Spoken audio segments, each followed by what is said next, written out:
So, a quick word before we start today. Um, this is my first time doing anything quite like this, so I'm not fully sure what I'm doing.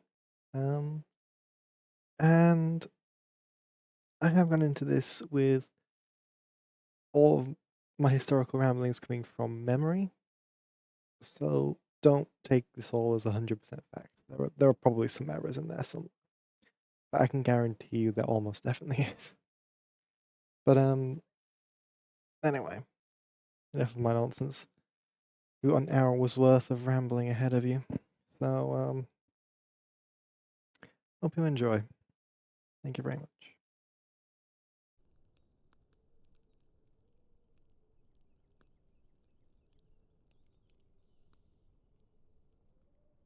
Hello there. Fancy meeting you this far out into the woods, hmm? Welcome to my little campsite. Just relaxing between hunts. It's pretty common for my people to just tell stories and such around the campfire. Care to listen for a bit? You would? Well then, let me think. Anything interesting to ramble about for a little while? There are some stories I was told growing up. Um, about the history of the world, great people who wrote the history books, so to speak. They created history in their image. It's always interesting to go back and look at these interesting figures and just listen to the achievements. Have a little think about what these people managed to accomplish in their time. Things that we still remember to this day, thousands of years later.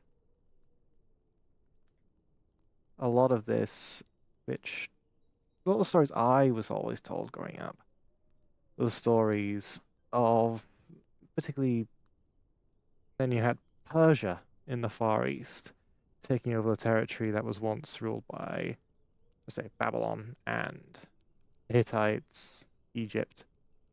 All this territory belonging to these major powers instead of the old ones. Further west, you have Carthage and the Horn of Africa ruling the Western Ocean's complete trade empire. And then the one everyone knows, the Romans. Rome, still very early days at this point, hadn't really forged an empire for itself. It was still a small republic settled down in this middle of nowhere country nobody's heard of called Italy or something like that. But they were starting to develop a bit of a power base for themselves. Meanwhile, the power balance in the east was shifting. Macedon, now ruled by a king known as Philip. It was Philip II of Macedon. Um, this King Philip was very much an idea of unity with the various Hellenic nations and city-states throughout Greece. So a lot of Iron Age Greek history is spent battling and brawling between the various Greek city-states. You hear a lot from Athens, and you hear a lot from Sparta. They're always bickering with each other constantly, never really getting along. Only really ever unified when there's a great threat to all of Greece, an existential threat to the entirety of the nation. Usually, this would come from Persia in the east, the most powerful society in the world at the time, or at least the Mediterranean world. China may have been more powerful further east, but I don't really know the details. It's difficult to compare. Perhaps some Indian nation as well, as Indians at the time were pretty dangerous too, but quite isolated from the rest of the world. Back to the whole thing with Macedon and Persia and such. King Philip wanted to unify all of the Greeks into a single banner, working together as allies and as a single nation. Make them strong. Because obviously, strength in numbers. You work together, you're more powerful than you are as the individual parts. This is particularly true when working with the type of militaries that were common in the old Greek periods. Hellenic infantry were typically hoplites, however you want to pronounce it. Depends on which language you speak, I suppose. Um, sarissas, pikemen. All of these types of infantry troops would carry big shields and long spears. You got into a fight, the way you would win that fight was generally a great big wall of these spearmen walking at another wall of these spearmen, and whoever had the longest spears and the best armor usually won. There were some exceptions, but that's typically how most of these fights would play out. King Philip had the general idea of, well, okay, this is pretty cool. What if we got all of these Greek city-states together under a single banner to do this against, say, Persia rather than each other? That way we'll probably have less invasions from the east and we can become a much more profitable, stronger society. Seems simple in idea, but unfortunately he never got to live long enough to see it come to fruition. He would be assassinated. Presumably by his own son, but we don't actually know for certain. As his son would take over the charge of the kingdom going onwards. And we would know this this son as Alexander. Alexander would succeed in his father's plans. They shared the same ambition of trying to unify the Greeks. He would roll over the armies of the other cities, take control, and make Macedon the center of power in the Greek cities, controlling and dominating over all of the others. They would try to rebel on occasion, but they would be put back down, and eventually Alexander had things down pat under control. Once this was all the case, and all of Greece was now Macedonian, well, Alex had greater ambitions. His plan was fairly simple. You're getting constantly bullied and picked on by the Persians over in the east. What if there were no more Persians? Seems pretty logical and when you look at it from that angle.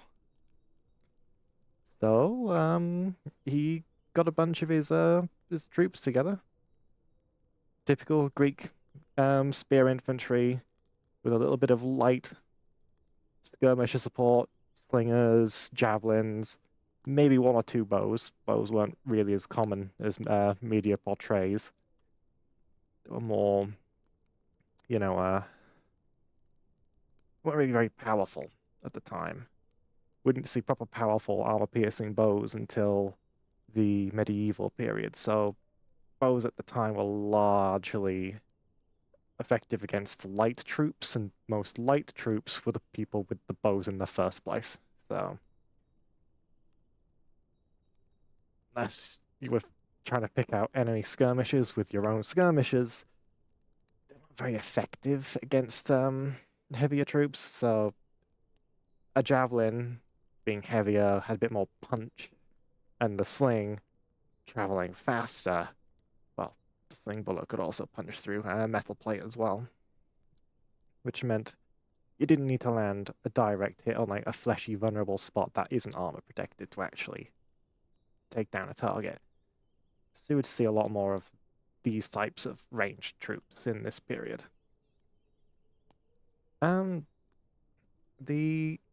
These particular support troops were fairly effective, pretty popular at the time, as I've mentioned, across the entire Mediterranean. Even the Bible goes into a detail of the effectiveness of these with the David and Goliath story. Goliath never had the advantage there. David was always going to win, as long as he could keep himself at a distance. Seems pretty reasonable when you realize it can punch through a iron plate, and given the David and Goliath story takes place during the Bronze Age, if I recall correctly. Bronze is a bit softer than iron. Even so, I may be remembering that one a little bit incorrectly. I'd need to go back and read through it again. I think it's Old Testament anyway. I don't know. Either way, the sling would win provided you could keep moving. If you can't move, then Goliath probably be able to take you down, but as long as you can keep out of reach, there's nothing he can do, and the sling will win eventually. As long as he hits something vital, usually the head. Back to Macedon again. So you've got this great big strong wall of shields and spears. Generally, most of these spear fights with the hoplites and Ceresses and such would be won by whoever had the stronger wall, the tougher men, effectively. Generally, these phalanxes of Ceresses and hoplites would be weaker on their right flank, because every soldier carried a shield in their left hand. Even if they were left-handed, that was just the way the formation was set up, because your shield wasn't just to protect you, it was to protect the man to your left as well. So, you held it in your left hand, your spear in your right. As you approached, your shield covered most of your body and the right-hand side of the body of the person next to you. Your long spear was good for getting through all the gaps and such, and provided a nice wall of pikes, which obviously was a bit of a death trap if you were in there. It's kind of the deal. So this would be a very effective formation for defending narrow choke points, or just head-on smashing two lines of them together. Because if you're running face first into them, doesn't matter what kind of gear you've got, you're generally going to lose. The only way you would win is if you had your own phalanx.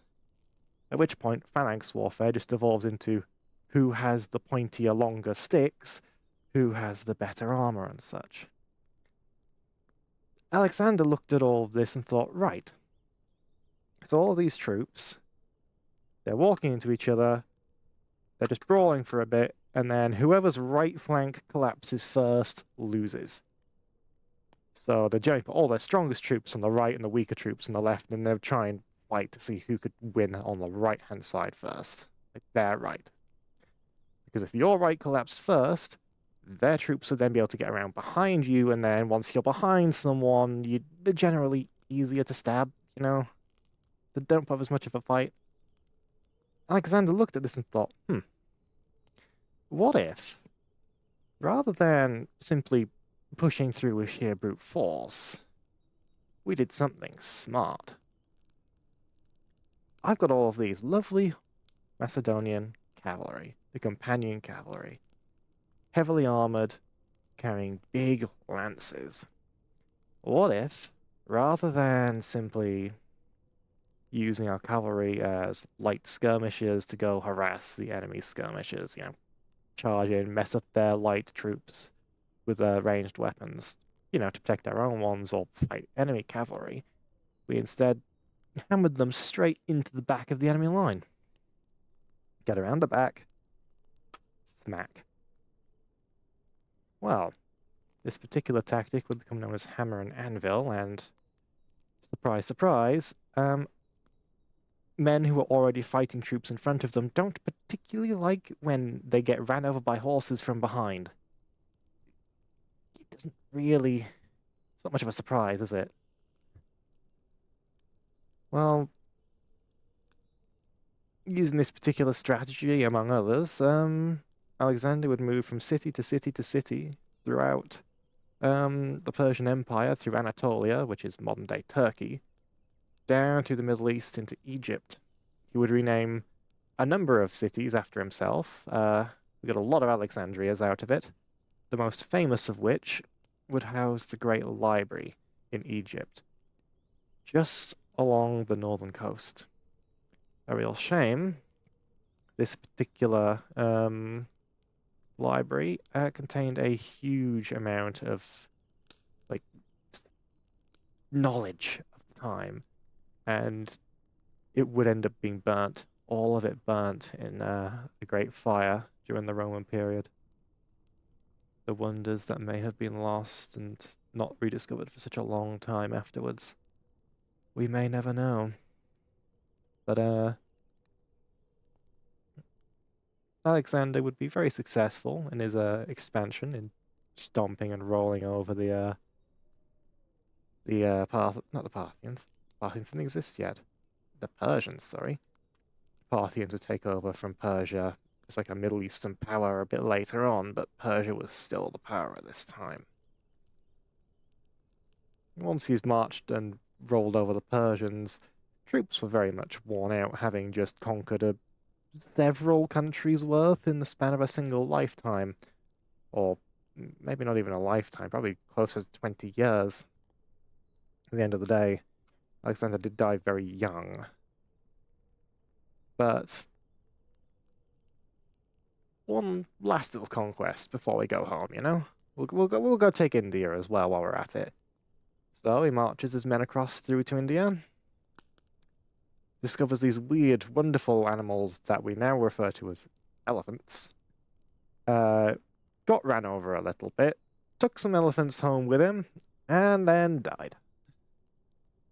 His newly founded empire did not have an heir. He never had kids.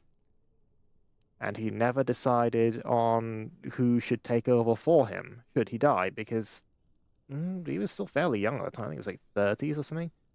He wasn't really expecting to keel over dead, but I suppose falling off your horse will do that to a man. So, who's going to take over biggest, greatest empire in the world? What one man could rule over this massive, mighty state, so vast and unmatched that no single person would take so much territory in their lifetime again, possibly ever? I think the next closest we would see would be, say, Napoleon. Maybe Caesar. But, like, it's not even really a comparison still. Napoleon's probably the closest we got. But he ended up losing it all during his lifetime still. Alexander, at least, died before it all fell apart. With the death of Alexander, his empire, well, he obviously hadn't chosen anybody to take over for it. He didn't have anyone to take over. So, naturally, all of his generals, like his best soldiers, would go, right, it belongs to me. I deserve it, because I'm his best troop, or I'm his best general, I'm his best leader. None of them would agree with each other. So they're all right, fine. I'm taking this bit of land. This is mine now. This is my little mini empire that I forged from the remains of Alexander the Great's legacy. And so the mighty empire that Alexander had worked so hard to create fell apart pretty much 5 minutes after he died. Good job. Good job. You were great success. So now you had the Seleucid Empire in Anatolia. You had Egypt taken over by General Ptolemy. Pontus was now its own thing in northern Anatolia as well. Macedon kind of fell back into the northern Greece area, and then the Greek city-states became semi-independent again. So all of this power and all this land and territory wiped away, gone. All back to fighting each other all over again. What a mess. At this point, the Eastern powers have very much been shuffled around. The Seleucids were largely considered to be the most powerful at this point, but they had a lot of enemies. When you're such a big large, powerful empire in such a large exposed position. Enemies to the north, the west, the south, and the east. Where do you go? What do you do? You have to fight wars on every front from very many jealous enemies. Um, and soon they would end up becoming picked apart by just attrition, effectively. Ptolemaic Egypt would become the new Eastern superpower for at least a time, but it's not Egypt as you think of, like, in the Bronze Age. It's very much a Greek influenced Egypt because, let's say, the Ptolemies were Greeks. It's a Greek state now, with the Egyptian people ruled by Greeks using largely Greek style military structure and so on.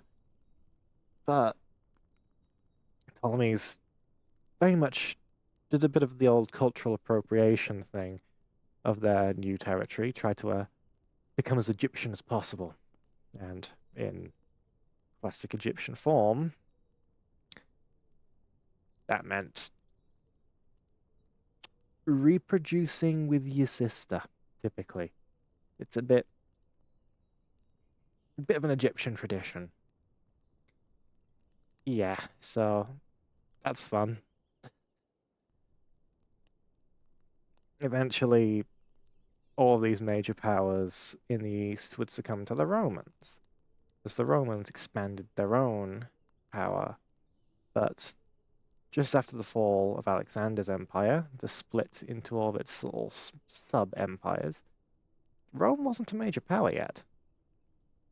One of the other generals of Alexander was a man called Pyrrhus of Epirus, and he liked the elephants that Alexander had come around with. So when he set up his little kingdom in Epirus, in the western end of Greece, around Apollonia, just opposite the bottom of the boot of Italy, you know, just across the channel. Um, he decided he wanted some of that sweet Italian territory, much of which had been Greek previously before the Romans started to expand, and some of it still was. So Pyrrhus takes a bunch of elephants over to Italy and starts brawling with the Italian superpower of the time. I say superpower, the most powerful nation in Italy, the Romans. Romans who at this point were still very young, still using phalanxes in the same kind of way that you would see the Greeks using. They hadn't really developed their own culture in the way that we all know and love. They were still very much a Greekified state, but kind of in denial of it. They were trying to develop their own culture, but they were still very largely Greek influenced. All of their gods at the time were pretty much just reskins of the Greek ones. Um, I mean, Jupiter is just Zeus, for example. But at this point, Pyrrhus of Epirus would go on to win many battles against Rome, but lose the war. There's a famous quote from him: "Another victory like that will be the death of me," or something to that effect. I don't remember the exact wording of it. Basically, he had won a battle, but taken so many losses to his troops that he couldn't actually replace the losses. You've lost so much of your army that this victory isn't itself a defeat. You would win the battles, but lose the war. And this would lead to the idea of a Pyrrhic victory. If you have a Pyrrhic victory, it's a victory that costs you more than just losing normally. like as much as losing would. It wouldn't have mattered either way. At least that's the idea, you know? Um, so now Rome has defeated one of Alexander the Great's generals, one of the best generals, and encountered elephants for the first time. Obviously, Romans have never seen elephants before. Elephants from India are a new idea to the Romans in Italy. They've never seen one before, never even heard of one. Be like going out to war as a soldier and then finding the opposing army has a kaiju just casually lying around. Walk up, and there's Godzilla.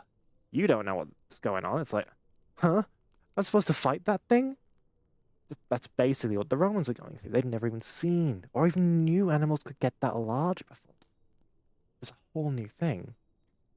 So at first, the Romans didn't do a very good job against the elephants. They kind of got a bit like, what do we do about it? How do we deal with this? They learned. Romans are very, very good at adapting, and that's what made them so effective throughout most of their history. They could adapt and learn and change to suit the times. And they very quickly caught on that elephants are just animals like any other. And just like any other animal, they spook very easily, even when trained for war. And a spooked elephant is more dangerous to your enemy than it is to you a lot of the time, because they'll try to run away from the thing that spooked them, straight through their own men.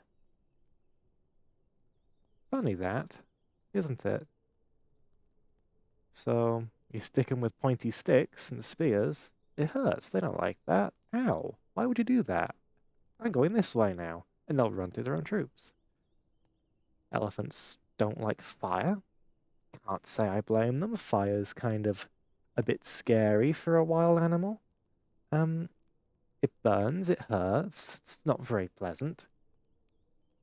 There was one particular battle where the Romans were fighting a defensive siege.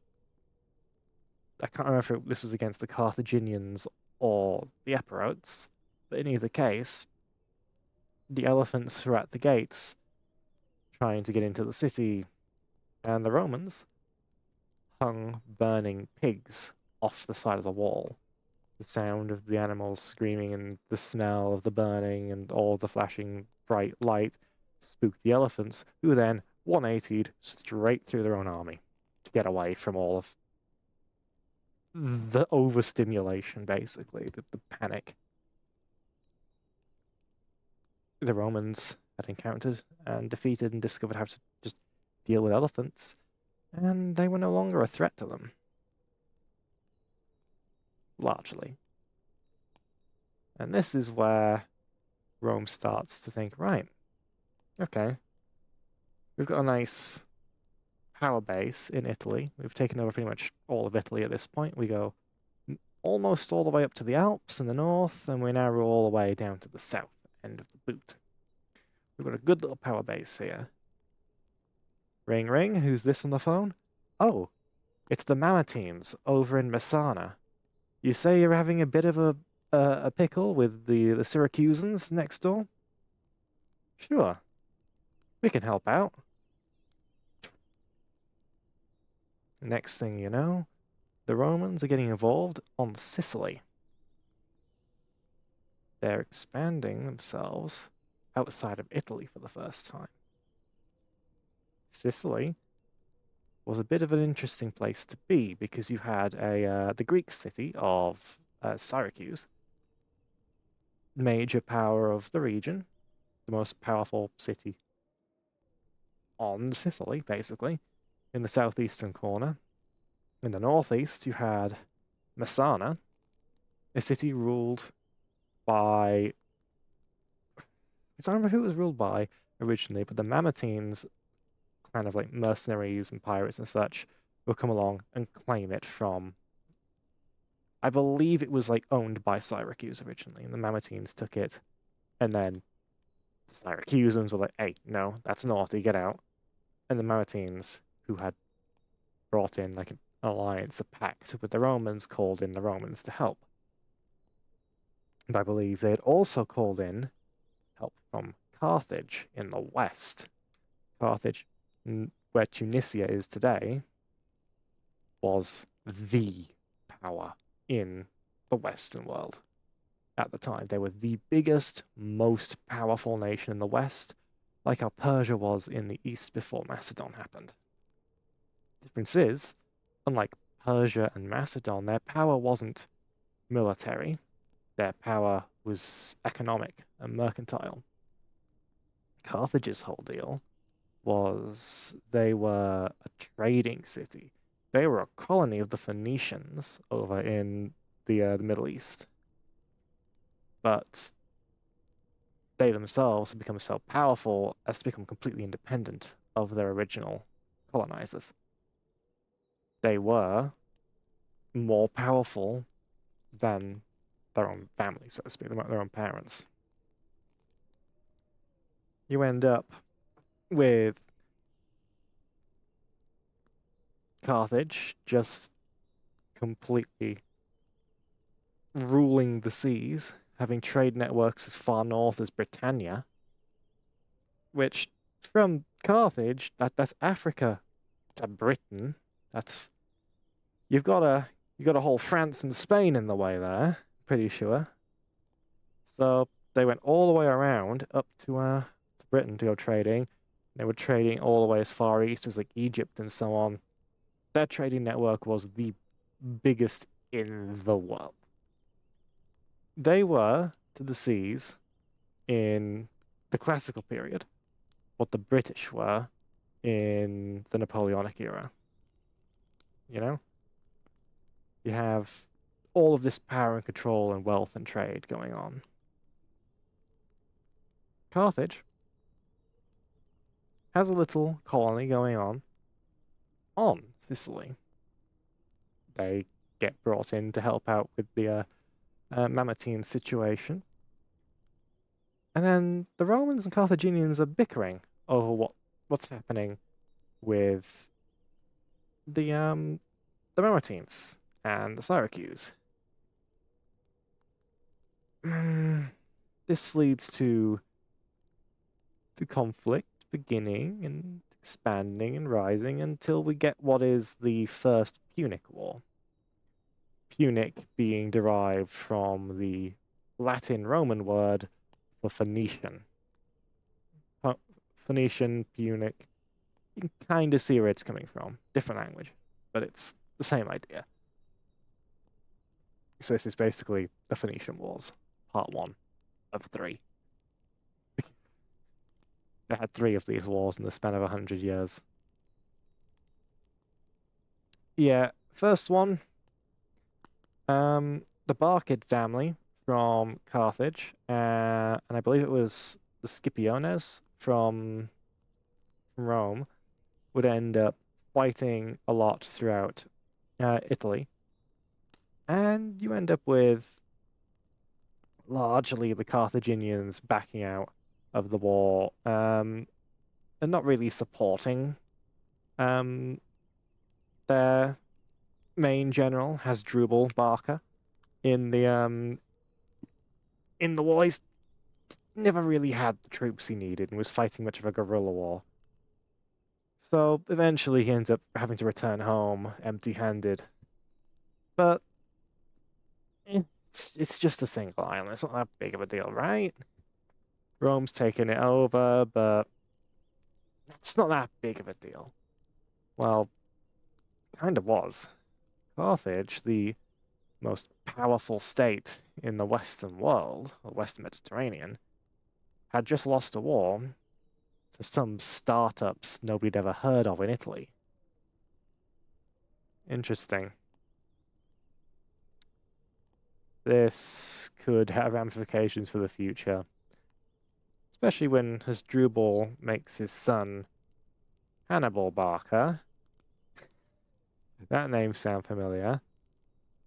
Swear a blood oath to never trust a Roman. Yeah.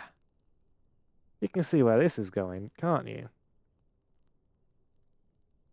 Q Hasdrubal receiving various, well, just the Carthaginians in general, receiving various reparation payments as part of the peace treaty to end the war, having to pay Rome more money than is reasonably affordable. So Hasdrubal looks at this and goes, okay, so what if we go set up some gold mines in Spain and then use those gold mines to pay off the Romans the money that we owe them. Yeah, so they go take this territory over in Spain, go set up some gold mines. Romans are like, what are you doing? You can't do that. I'm sorry, you want us to pay you your money. We are just collecting your money. Rome's like, cool, carry on. Go right ahead, you do that. Hasdrubal builds a nice little power base in Spain, his own little mini empire within Carthage for himself. And then really teases the Romans, going right to the edges of the limits that they originally allowed him to expand to, which was a particular river, which, if I recall correctly, it's disputed as to which river this actually is historically. I don't know the specific details of it here, but he got very teasy with it and pushed the Romans right as far as he could without actually breaking the terms of the treaty. Very sly and clever like that. But then Hannibal takes over when Hasdrubal eventually dies. And, well, he doesn't particularly like the Romans after what they've done to his dad, you know? Kind of understandable. So, we're going in to about the 250s BC by now, BCE. I can't remember the years exactly. I know the First Punic War started around 270-ish BCE. Alexander the Great was like 300 and something. So about 50 years since the death of Alexander the Great at this point. 50 to 60-ish. Yeah, we're coming along into the Second Punic War now. And Hannibal's like, okay, I want to invade Italy.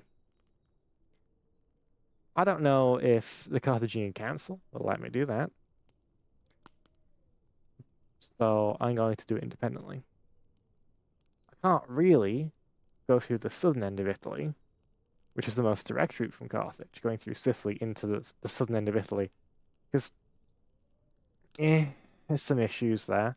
Don't really want to do that. What if we went north instead to the Alps? Take them by surprise, hit them on the flank that they're not expecting us to come from because it's literally the opposite side of their nation from where our city, our home, our power, our empire is based.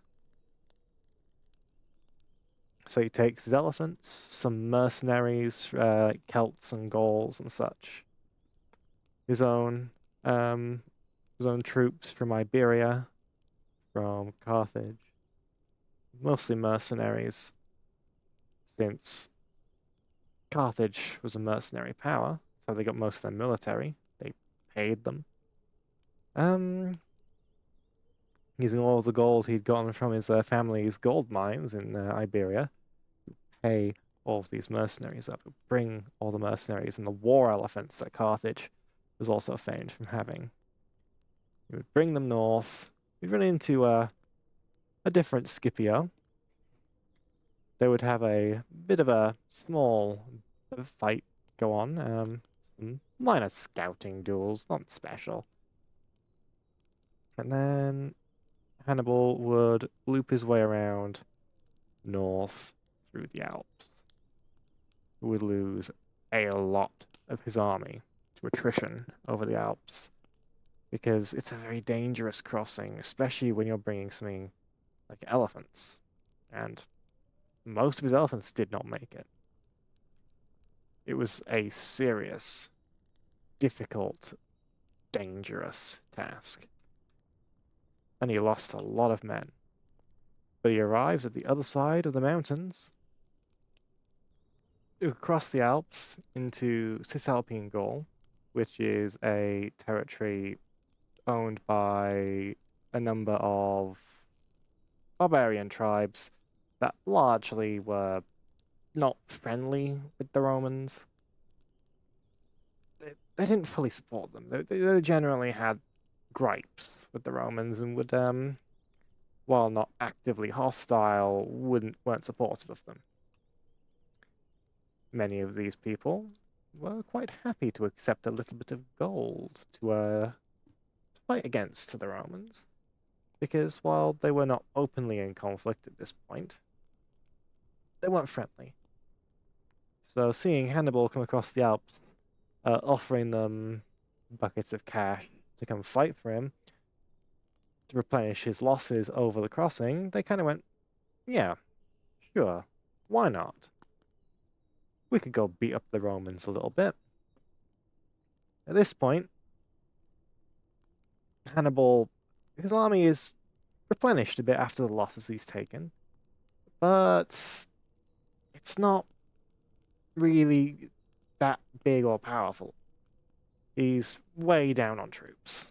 He's lost a lot of men, and his army hasn't really had time to get formed up yet. It's still quite cold this far north, this close to the mountains. So, well, he's vulnerable. And oh dear, what happens here? Hannibal runs into a Roman consul's army. I think it was Lake Trasimene? Something like that. In either case, Hannibal is supposed to be, at this point, fairly vulnerable because he's still kind of recovering from the trip. And he's not supposed to have been detected by the Romans yet. He just happened across an army through kind of a bit of bad luck on his part. I believe this army was supposed to go, like, deal with something else up in the north, and they just happened to cross paths, if I'm remembering right. But this weakened, small Carthaginian army, led by Hannibal, despite the deficit they're at, the kind of vulnerabilities they have, they're able to come together. Hannibal leads them, and they completely humiliate the numerically superior Roman army in a ground battle. Something that throughout the First Punic War didn't really happen in a straight fight. The Romans were always the kings of land warfare, whereas the Carthaginians ruled the seas. So the Romans were not expecting A, to find Hannibal here, B, to get their asses kicked by him, or C, to have to rebuild another army so suddenly.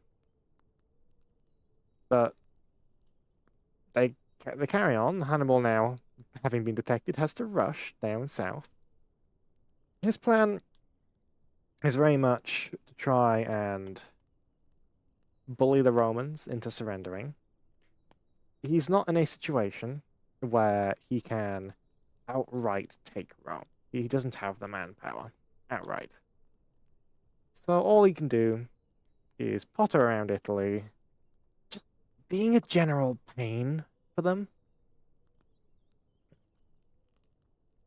taking them on into any fight he can, tricking them, outsmarting them, and destroying army after army after army. And yet, the Romans kept coming. They kept losing huge swathes of troops and soldiers.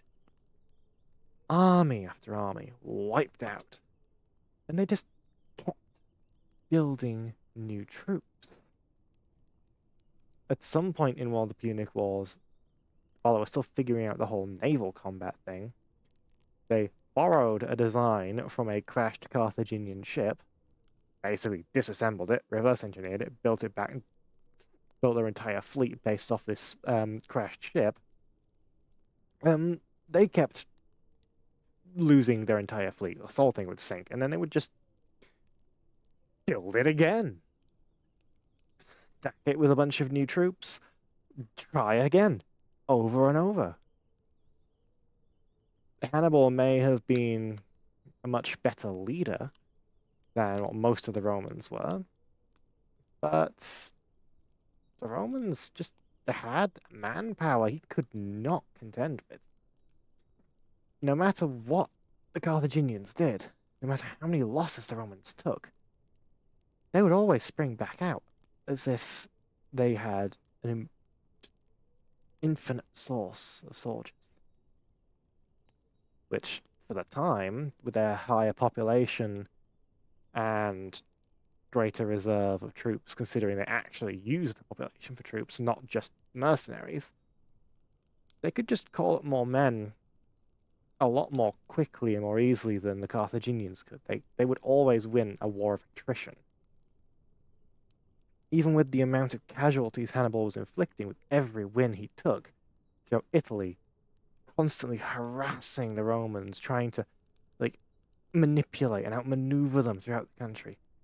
He was constantly winning everything he did, everything he was doing right.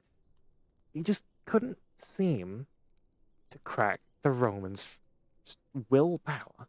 They just kept it going. It's just this constant, non-stop barrage of wins until finally the Romans managed to find a consul who has gotten wise to the tactics that Hannibal was using and doesn't just walk into all of its traps, much to the annoyance of the Romans, who are desperate for action. They really, really want to kick Hannibal back to Carthage, but he knows that fighting him head on will just lead to more humiliating defeats. Not that anybody else seems to have figured that out yet. It's a popularity contest, though, to become a consul, and eventually he loses that power, and Hannibal goes back to winning more victories across the country. But ultimately, despite all of this chaos and carnage through Italy, Hannibal's never able to truly defeat the Romans. He can beat them in so many individual battles, over and over and over again. He can completely manipulate and control the flow of the war, but he can never, ever quite beat the Romans. And this time, once Hannibal's defeated, he finally hasn't got enough power in Rome, in Italy, to keep fighting the Romans and gets called back home by Carthage. That's it. The Carthaginians never truly have the upper hand again, and their main power is broken. They have lost 2 consecutive wars to this upstart republic in Italy, this backwater of the Mediterranean. And they no longer have the power they did before. But the Romans aren't done with them. The Romans want to come back for round 3. And that name Scipio comes up again. Scipio Africanus would be so nicknamed for the Third Punic War, where he would take his troops and knock over Carthage, defeat Carthage once and for all, take the city, burn it to the ground. Carthaginian Empire was done. Their trade empire was gone, would now be assimilated into Rome, along with its naval tradition and its elephants. Rome now, having expanded, has become the most powerful nation in the Western Mediterranean. They have become a superpower by destroying one of the few other superpowers that was around at that time. And just like that, the balance of power and the course of history just flip on their heads. From here on out, Rome would expand further, take Iberia, take Gaul with Caesar, or Caesar, it's pronounced correctly, we love Latin, take some of Britannia, expand into Greece, take Greece and Anatolia. They would go on to expand and control the Mediterranean. The Mediterranean Sea was pretty much the core of their power and their empire. It is basically their highway network. You wanted to get somewhere, the fastest way was a boat. Cross the sea faster than you could walk. And from here on, Rome would gradually expand into the most powerful, largest empire that the world had yet seen, and one of the largest in world history. They would roll over Macedon and destroy what was left of Alexander's various generals and empires spread out across the Eastern Mediterranean. They would take Egypt, and they would become the greatest power of the world.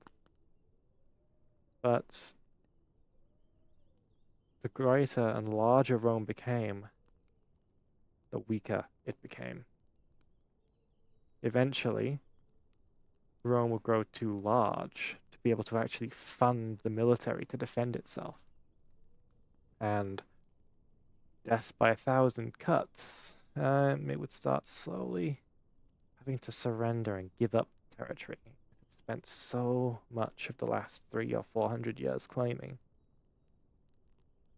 Over time, the empire would shrink, be split up into the east and western halves, be ruled separately by independent emperors, sometimes the same emperor, but usually independent emperors, to try and make management of the east and west easier. But ultimately, the western half of the empire in particular would, from this point onwards, begin to shrink slowly over time until it eventually collapsed. Rome no longer held Rome. So the Eastern Roman Empire would become what we refer to as the Byzantine Empire today. And they themselves would hold on for a lot longer than the Western Empire. At one point, they would even retake Rome itself under the rule of Justinian. But ultimately, that hold wouldn't last for very long. And quite frankly,